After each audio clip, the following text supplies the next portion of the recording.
Swayam Prabha. Digital India. Educated India.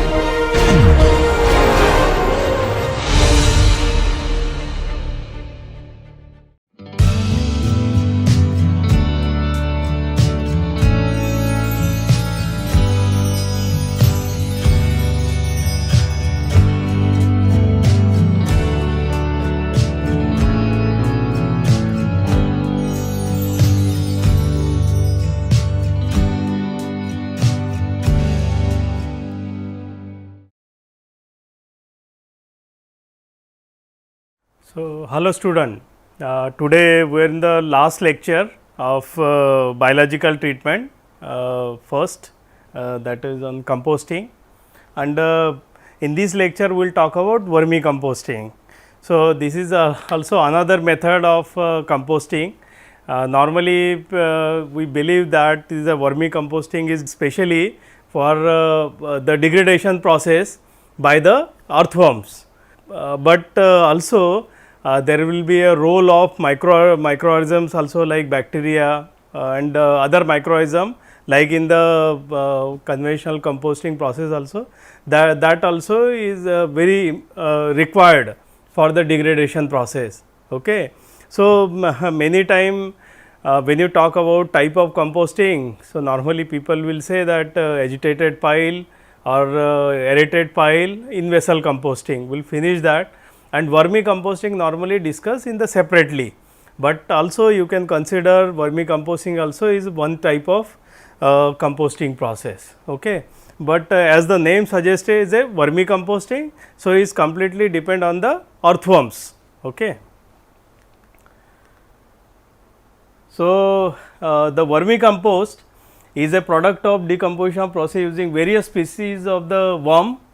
Usually I think major one is a Acina fetida, that is normally we call as a red worms, okay, and another white worms. This is also other earthworms that create a mixture of decomposition of decomposing the vegetable food waste or a different kind of organic waste is possible to degrade.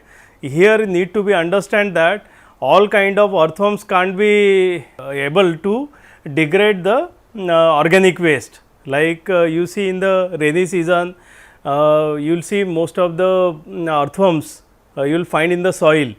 Those soil earthworms can't degrade the organic waste, because the organic waste is producing odor also, leachate also the excess water, that these kind of earthworms like soil earthworms can't be possible to live into those conditions. Okay. And normally this word also will come up normally when you talk about vermicast, that this is the final product, we are getting it from the vermicomposting process. This is normally is a vermicast means is a worm casting or worm humus or manure or feces, that is called as a vermicast. Okay. That is the end product is coming out from the vermicomposting process. So, many time people will say is a vermicomposting process, and the product rather than calling as a simple compost, we will call as a either vermicompost, or many time or many books or literature you will say vermicast, both are similar one. And this vermicompost contain water soluble nutrients and is a excellent nutrient rich organic fertilizer and soil conditioner. Okay. See, this is what the somewhat difference from the normal compost. So, here is a water soluble nutrients are available. Okay. So, means I think most of the nutrients also the amount will be high, and also it will be very easily water soluble. So, you see that the major earthworms normally done the research for the vermicomposting process, that is Acina fetida. So, this is the Acina fetida, and here you can see the intestine is one of the best intestine is fine, where not only the organic waste is getting degraded very easily, but also suppose the organic waste is having high metal content like sewage sludge waterizing, the different weeds, these metal also will be in the intestine. So, in the final cast, the vermicast, the metal won't come up. So, normally in the composting process, the metal content is increasing, but in the vermicomposting process the metal concentration will decrease because of the earthworms intestine. This is the what is the exact photograph of earthworm Acina fetida. This is a red one, and another the white worm. This is the white one. But I think we do not find lot of research for white earthworm, but we will find lot of literature for degradation of various kind of organic waste, which is including agriculture waste, municipal waste, industrial waste. Also, the lot of studies are available. And this is a few different technology, or rather than technology, different ways the vermicomposting is possible. Like the first is a cow pit. So, this is the cow pit where the cow dung along with the earthworms put it into this pit, and this earthworm will degrade the cow dung. Similar, this is a vermi wash. The similar way in the degradation process, because lot of water will get produced. So, this whatever the water will come out, that we called as a vermi wash, and this is the very well known process in the 90s. The most of the in the rural India we find this NADEP composting method, composting system. So, it is a very simple for construction also, and in this one the waste is getting disposed along with the earthworms. Okay. And within 45 days, within 60 days, the entire degradation will be possible. So, the one major benefit of vermicomposting process is not only the degradation, but also their population also will increase. So, means I think once you are having suppose 500 or 1000 number of earthworms, you need not to purchase afterward, because the same the 500 or 1000 earthworms will increase in the maybe 10,000, maybe it goes to 50,000, and again I think we can continue the similar process. Also we can sell the compost, and also we can sell the earthworms also. So, it is a highly beneficial method. So, what is the mechanism of vermicomposting process? Is a similar kind of composting process like biodegradable material. Here also we required homogeneous mixing, especially the brown waste and green waste should be properly homogenized, mixed is required. So, during the vermicomposting process we will put worm biomass, and will be required, obviously will be required oxygen, also the water will be also required. Okay. But if again the same discussion in the previous class, if you have more water content like 95%, 100%, so obviously the earthworms won't get it the oxygen very properly.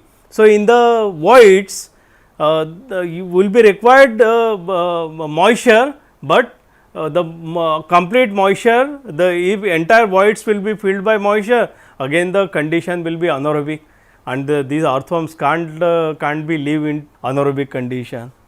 And finally, we will get few gases, okay, and as a product we will get earthworm cocoon harvesting, and this we have to segregate first, and finally we will get very good quality vermicompost. So, which I was telling that we will get the population of earthworms also will get increase, and their cocoons also will increase. So, first we have to harvest those earthworms or cocoons, and then whatever is remain that will be a vermicompost.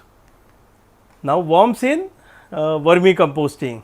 So, normally there are 3 different type of earthworms normally getting used in the vermicomposting process. First is the Anaeasic, and this is not very well known one, and still not much studies are available. for this kind of earthworm. Okay. So, here is the clitelium from where the cocoons will get produced. So, these kind of earthworms build a permanent burrow in the deep soil, drag down their food from the soil surface to their burrow, and finally, it will come as a finished product. So, now this is the important one, endozoic earthworm.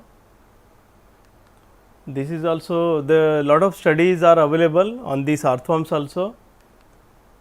So, this will build burrow on upper layer of the soil and feed on organic matter and mostly visible in rainy season. Okay. So, here see idea is that it will be burrow on upper layer of the soil. So, suppose once you prepared any bed for degradation process, obviously we will put the waste here, and here suppose these are the earthworms. So, they will burrow onto the top, they will degrade the upper location, and again they will go in the bottom. So, we can collect, we can harvest the compost, and again we can put the fresh waste. That is what the benefit of this kind of earthworms. So, continuously we can work for the vermicomposting process. And this is the well known epizoic, that is the Acinetobacter fetida, which we saw in the previous slide. This will feed on the decaying organic matter, do not form a burrow, and useful for vermicomposting process. So, I think most of the studies are available on the epizoic earthworms, and the major on Acinetobacter fetida. This is now the 3 different kind of epizoic earthworms, where based on the parameter we can compare like duration of life cycle. So, this is the local earthworm, like we can say is a Indian one, we can find very easily, Puranix. Okay. The growth rate also you will see the maximum is available here, maximum growth rate, and incubation period also here 23 days, and cocoon production is also very high here, and the number of hatchings per cocoon here I think is almost same in both the one. So, when you compare that the different earthworm species, I think Acinetobacter fetida is well known and well popular. This is also another one more table where the suitability of earthworms for various kind of waste, like for Acinetobacter fetida you will see here, for Acinetobacter fetida the fly ash, sewage sludge, waste activated sludge, various kind of sludge, various kind of cattle dungs, and even the kitchen waste, the MSW, the biogas slurry, this all could be possible. Even I think this is one, the Indian one I was talking, Puranix, which is specially for the cow dung, and there are other earthworms also which are possible to use for the MSW, like this earthworm, this is also for MSW. And because see, when you say the organic waste is not only the MSW organic waste or municipal solid waste organic waste, there are organic waste is coming from the agriculture area, sewage treatment facility, the organic waste will coming from the industrial area. So, the different earthworms will be useful for the different kind of organic waste. Now, there are some silent requirement of the vermicomposting process, like there are basic requirements, or you can say that there are number of factors are affecting the vermicomposting process, like suitable bedding, which I am going to talk again. I think it required the special kind of bedding, if they do not like to eat the material, eat the organic matter, So, you will be required suitable bedding, food source, the proper kind of substrate is required, adequate moisture is required for the degradation process, adequate aeration is required, suitable temperature, this is also very important one. Because see the earthworms also are live conditions. So, obviously, in the colder condition like when the ambient temperature is 5 degree, 10 degree, difficult to have the growth into their population. If there is no growth, even the decomposition or degradation also won't be that fast. And suitable pH, this is also very important one. So, all the for vermicomposting process neutral pH is very basic requirement for the degradation process. Now, we will go for one by one. So, the bedding is a material that provides a relatively stable habitat to the worms. So, normally in a reactor or anywhere if you are going for a vermicomposting process, you need to put first the bedding. So, the idea of the bedding to provide relatively stable habitats to the worms means because see earthworm also required the acclimatization for that particular kind of organic material, and for acclimatization at least that 7 days or 15 days will be required for the acclimatization in that particular organic material, or maybe time to time you can change the organic matter also, or suppose if you are starting with the one particular kind of organic matter, acclimatization will be always required.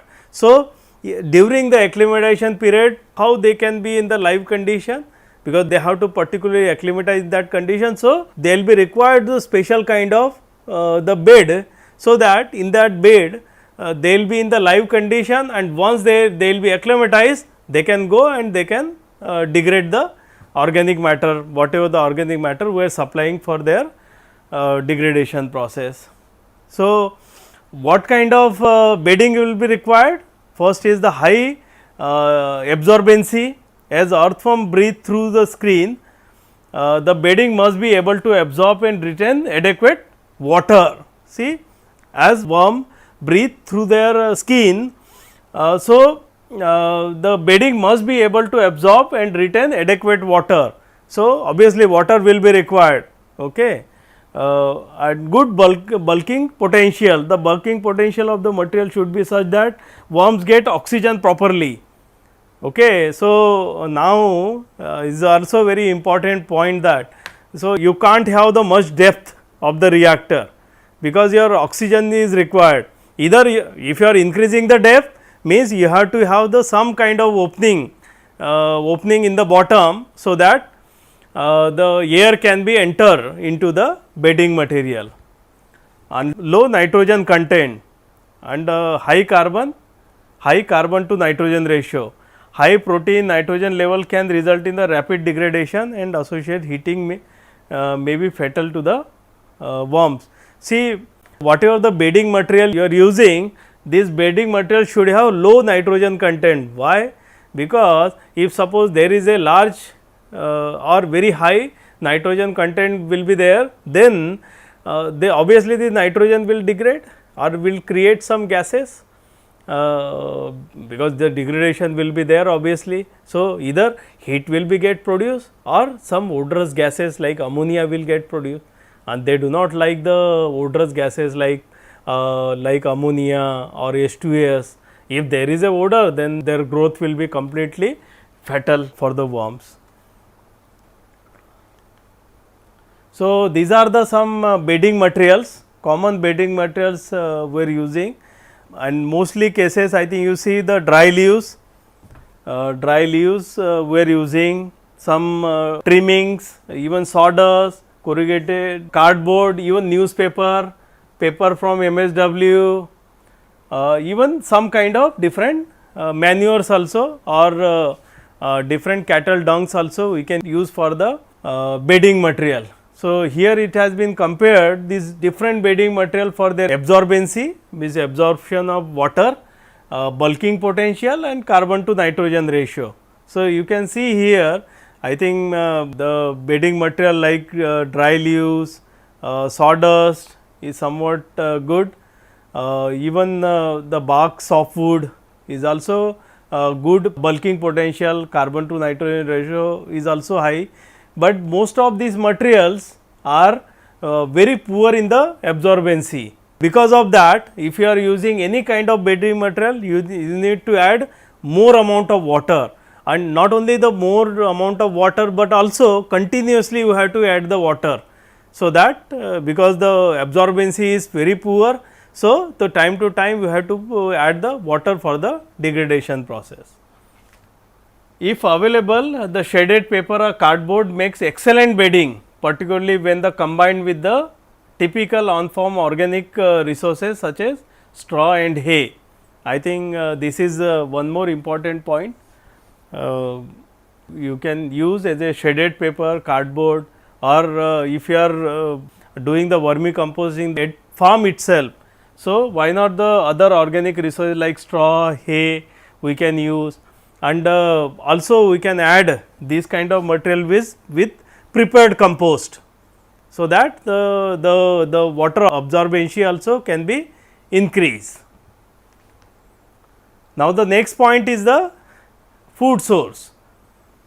So, regular input of feed material for the earthworm is most essential step in the vermicomposting process. Earthworm can use wide variety of organic material as food, but to exhibit food preferences. Under ideal condition, worms can consume amount of food higher than their body weight, but general rule of thumb is consumption of food weighing half of their body weight per day. So, you see here the under ideal condition means what could be the ideal condition, that pH is neutral, moisture is very good, the proper optimum moisture is there, and whatever the substrate has been added, that substrate is not producing any kind of gas, and not possible to increase the temperature in the degradation process. So, this is also one important point which I am going to again discuss about that. So, once this wet waste will get degraded, obviously the temperature will increase. So, that is not good for the vermicomposting process. So, if in the reactor the ideal condition could be possible, then the earthworms will eat more than their body weight, but normally or as a rule of thumb, how much amount of earthworms need to be added into that particular reactor or particular system. So, that is based on this information that, so every earthworm will eat half of their body weight per day. So, by that way we can also fix the time of vermicomposting process, and also we can put that number of earthworms for the degradation process for particular amount of organic material. In adverse condition, earthworms can extract sufficient nourishment from soil to survive. See, any live material or any live cell will try to be in the live condition. Nobody wants to die very easily. So, even earthworms also very adverse conditions also they will be trying to in the live condition and trying to degrade the organic material. Like take the example of this Hesina fetida. This is normally is not the Indian one.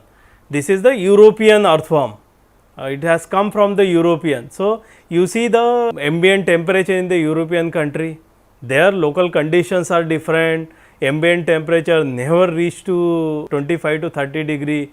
So, that same earthworm now we can easily find in the African country, in the American country, even the same earthworm we can find in many locations in India. Even in India, the climatic conditions in the central part of India or central India like Nagpur and Madhya Pradesh kind of area where temperature is very high. There also you will find the Hesina fetida, and if you come to the northeast India where temperature is very low and mostly in the rainy season, almost 6 months, 7 months rain, still we will find this Hesina fetida. So, means you see their survival in very diverse condition and very adverse condition also are possible.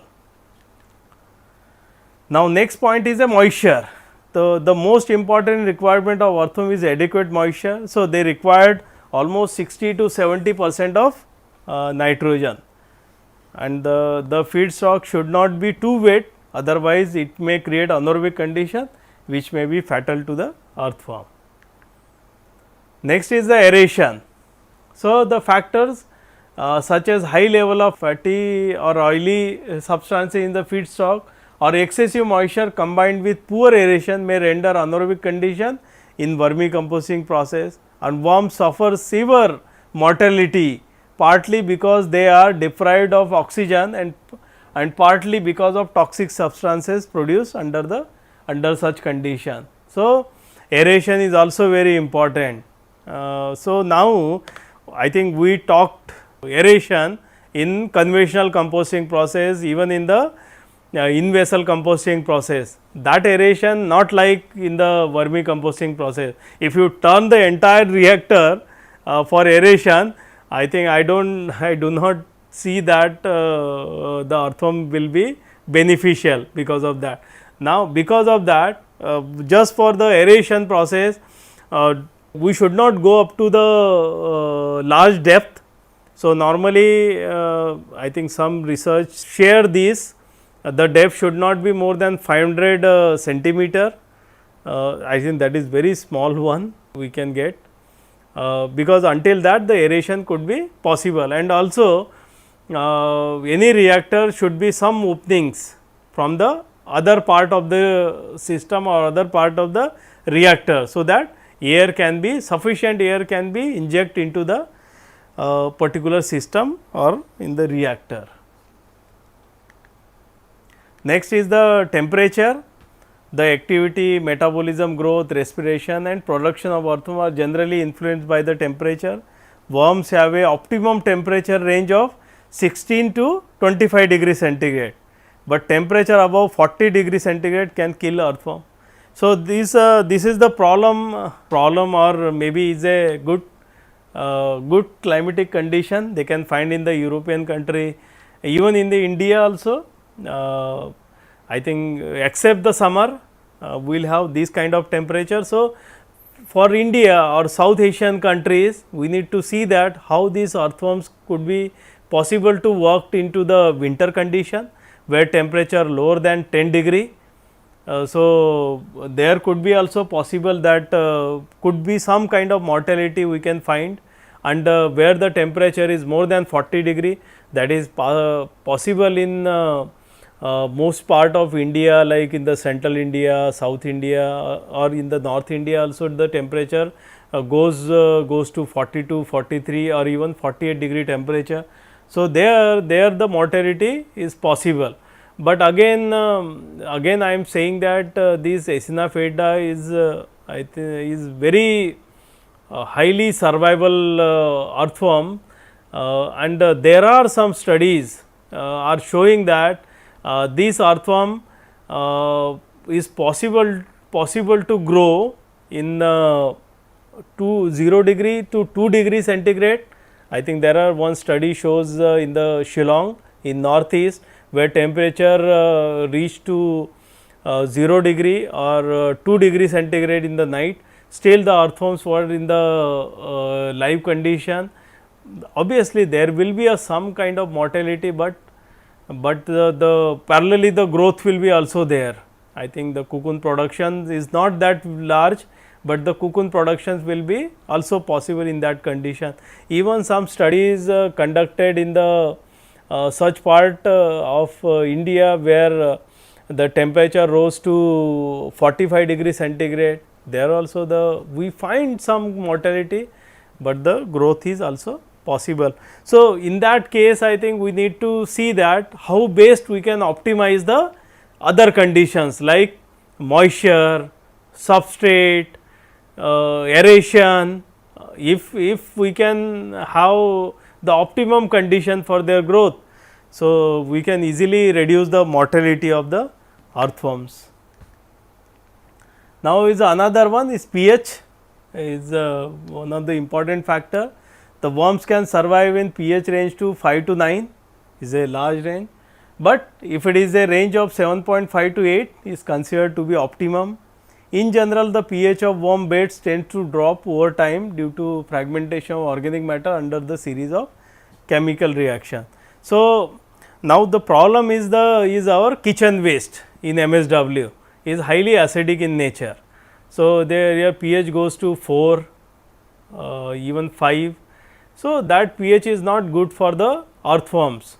So, that is why I think in the conventional composting also I discussed about that if you mix different kind of material like brown waste, green waste or the dry waste and wet waste together like kitchen waste if you mix with the agriculture waste.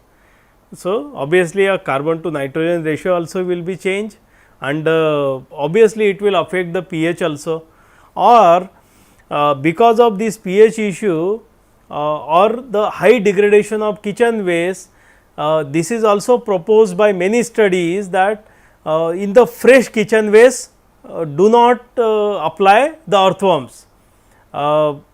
What this research says that if you have only kitchen waste for the degradation process or vermicomposting process, so you allow that particular material for 15 days for self degradation process.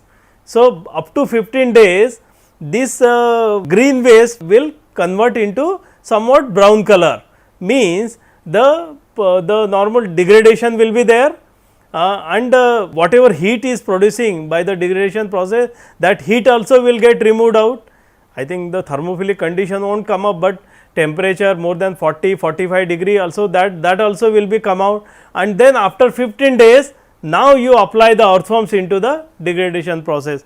That become actually one of the negative point of the vermicomposting process. So, there are many studies, I think there are hundreds of research journals says that the earthworm should not be applied into the fresh material. Only the problem is that because that organic material will go for thermophilic conditions or the temperature will increase, and because of that high degradation process the odorous gases will produce. Because of that there could be a mortality of the complete mortality of earthworms, and some studies says that the entire the 100% mortality was found if you are applying the earthworms into the fresh material. So, but I think again if you mix the proper kind of material, proper mix of the material if you make, that is possible to have the proper pH, and even we can apply into the fresh material also. Other important parameters like the pre-composting of organic waste, it is established that pre-composition of organic waste is very essential to avoid the mortality of earthworm. This is what I was talking about, it will be required the pre-composting of organic waste. So, I think some research says that why not this vermicomposting can do after the in-vessel composting process. So, in-vessel process means rotary drum composting process. So, in the rotary drum like in the previous class I explained about the rotary drum composting for only 7 days, and there also you are not able to find the matured compost. So, in the same compost if you do that maturation by vermicomposting process, that will be highly beneficial process. Even the salt content, worms are very sensitive to the salt. So, that also need to be see that urine content or other toxic components is also important for the growth of the earthworm, and deworming medicine in manures.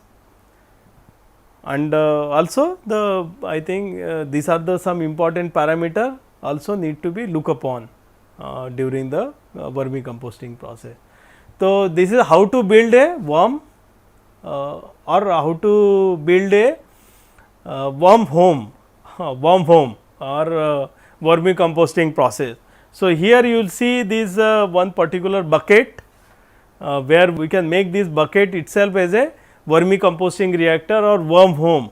So, you will see here in the bottom is a bedding material in the bottom, followed by waste and earthworm mix, and in the top we put it gunny bag, okay, gunny bag to retain the moisture, because moisture will get evaporated. So, the upper surface will be dry. So, the degradation will not be possible in that case, and also they do not like the light, okay. Especially the epigeic earthworms do not like light. So, the maximum degradation will be in the upper surface, okay, and the maximum degradation will be into the night time, okay, where there will not be any light. So, what they will do in the night, they will come onto the top, they will degrade the material, in the morning they will go into the bottom, okay. So, that is why if you put some kind of cover onto the top material, and here I put it the gunny bag, because gunny bag also we can add the time to time water, and we can make entire reactor proper moisture we can attain. So, worm need air to survive. They can live in the plastic bin or wooden box with several air holes punched or drilled all around. So, this is the holes, okay. This is for aeration process, okay. It is more convenient to have several smaller or more portable units rather than one large one. So, okay, do not use a bin that was once used to store chemicals such as pesticide, and or you may end up with a pile of dead worms. Vermicomposting container box should be shallow and wider than it is tall. So, container box is shallow and wider than it is tall. So, you can see here the average size of vermicomposting bin for household of 2 people should be a 30 centimeter high, 40 centimeter deep and 60 centimeter long, if you are using in the household area. So, this is what the unit could be possible, that it should be a tall, upper area will be more compared to the bottom area.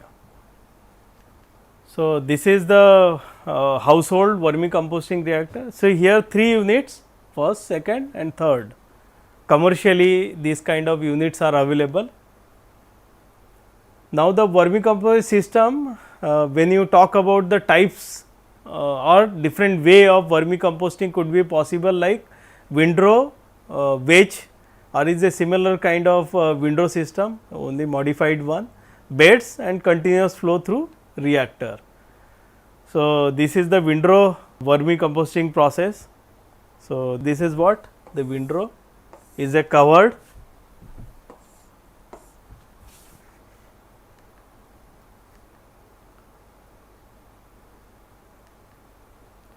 and wedge composting also is a modified one, but is a similar kind of windrow composting process. So, here the harvesting also is one of the important issue. Okay. So, now is a bed system. So, is a bed completely. So, is a difficult to harvest. So, now here earthworm has to be harvested for collecting of vermicast or vermicompost. Problem with too much moisture and low temperature. This is another photograph from Korea, where 10 tons per day sewage sludge, all harvesting done by hand with basket and racks. So, 18 employees are working regularly for harvesting of earthworm. Now, is a continuous flow through reactor. So, these kind of reactors also, though continuously we can add the material or organic material for the degradation process. And when you again compare, or when you talk about the different type of vermicomposting process, so is based on the scale, large scale, where the quantity is 250 kg per week, medium is 250 to 20 kg per week, small is less than 20 kg per week. So, for large scale is a windrow, medium scale continuous flow, and for small scale we can go for simply that tray stacking, batching or wedge method.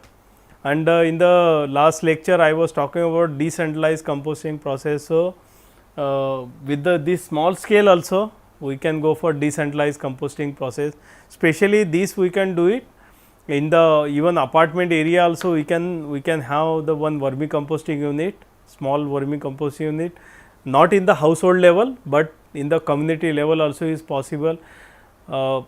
Possible, or some of the community, if there are some particular locations available in particular community area, or some parks are available. So, in that parks we can create one vermicomposting bed or vermicomposting pit we can create, and all organic waste we can add along with the kitchen waste also for MSW also, and even the in the horticulture area the lot of organic waste is generated, that also we can utilize in the vermicomposting pit. So, is a large continuous flow through reactor. This is also another unit. This is the, I think you can see is a long pits or vermicomposting. Vermicomposting in a large scale. So, you can see here the large units. This is all Indian way of vermicomposting process.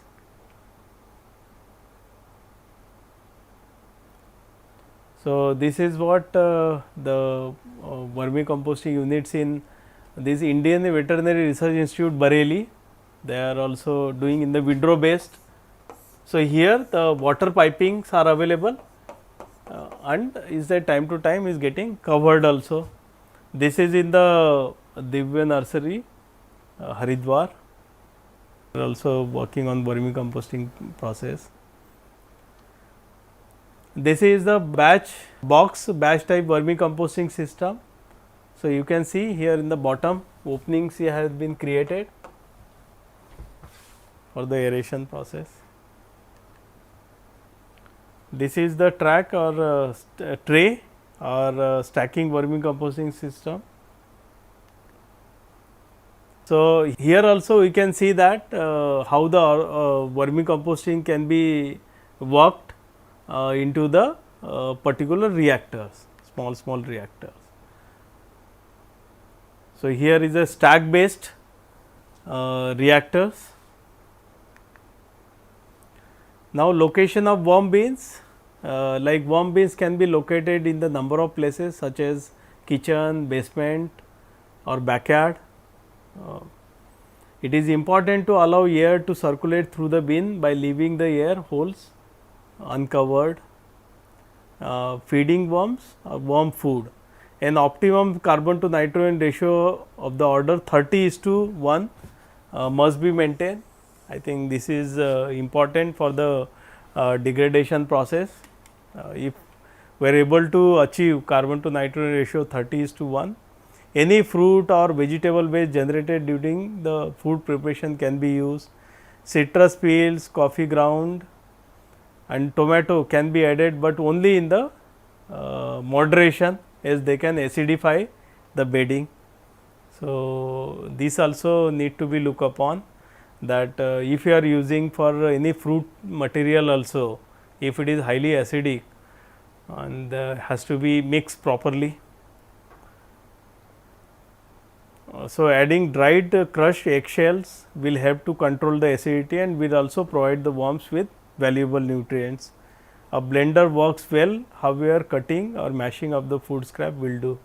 So, the size is also very important for the degradation process, like same in the conventional composting process or in vessel composting process.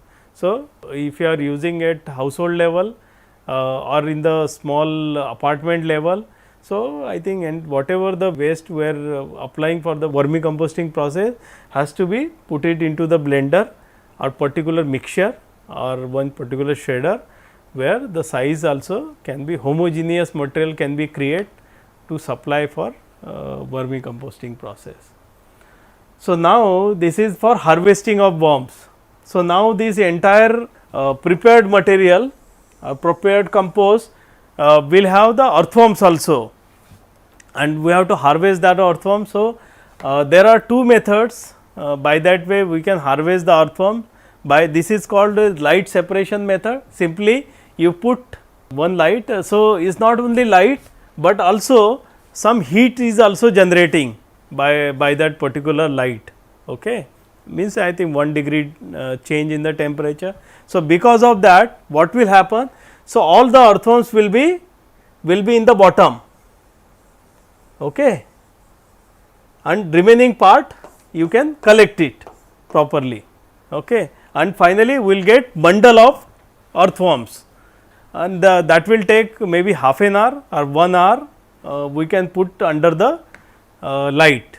So, normally in the laboratories they are using 60-watt bulb for harvesting of earthworms.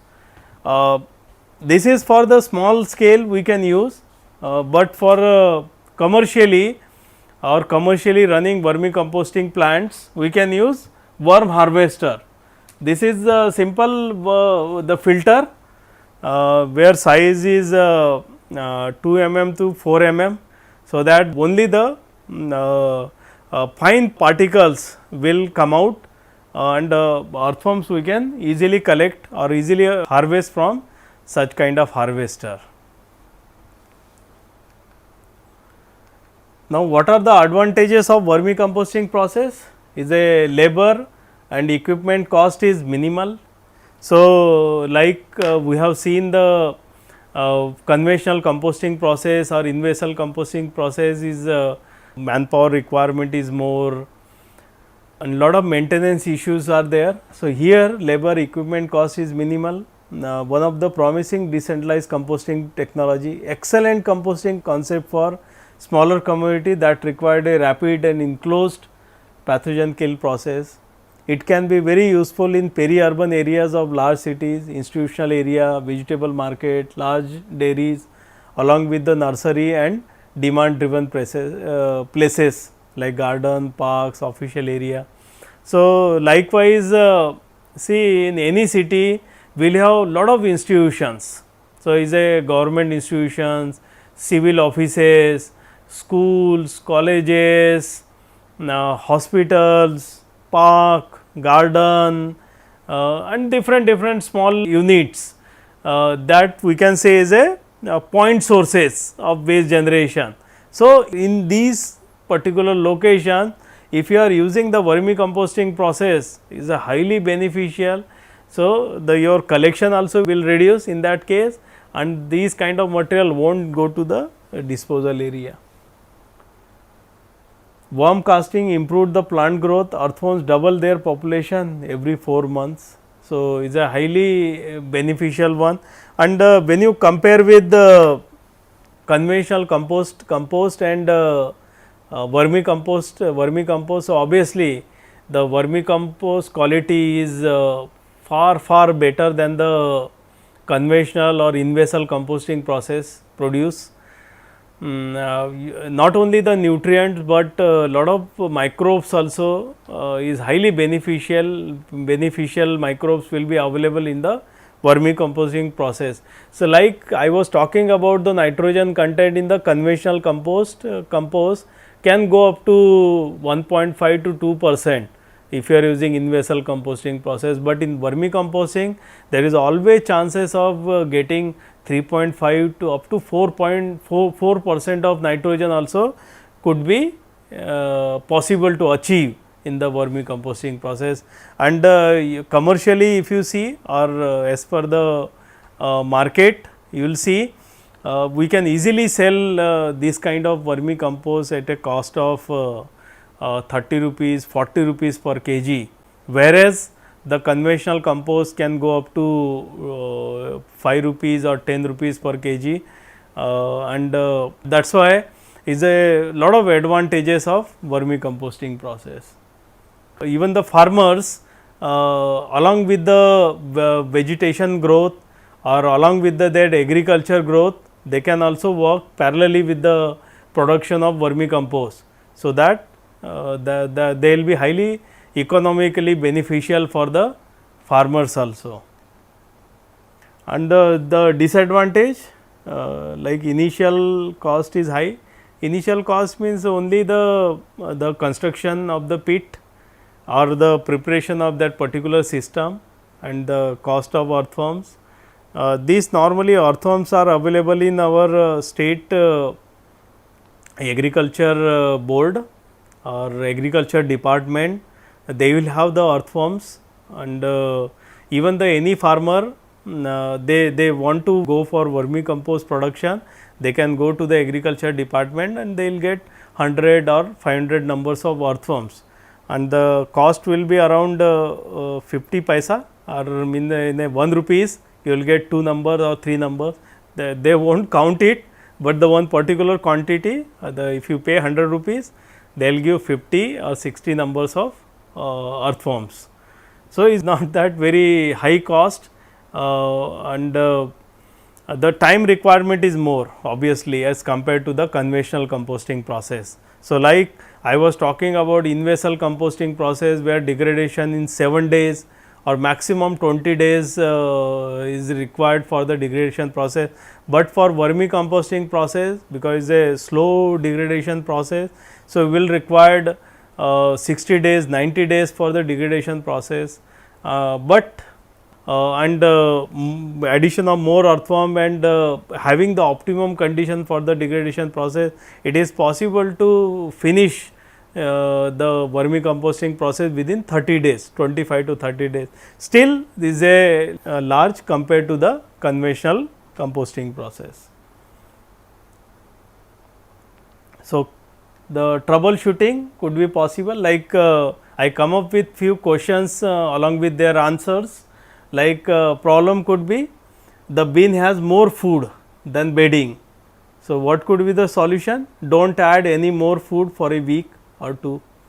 Suppose if you find that more food or more substrate has been added into the reactor or in the bin.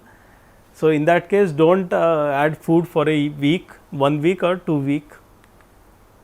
The problem could be the bedding is too wet and compacted.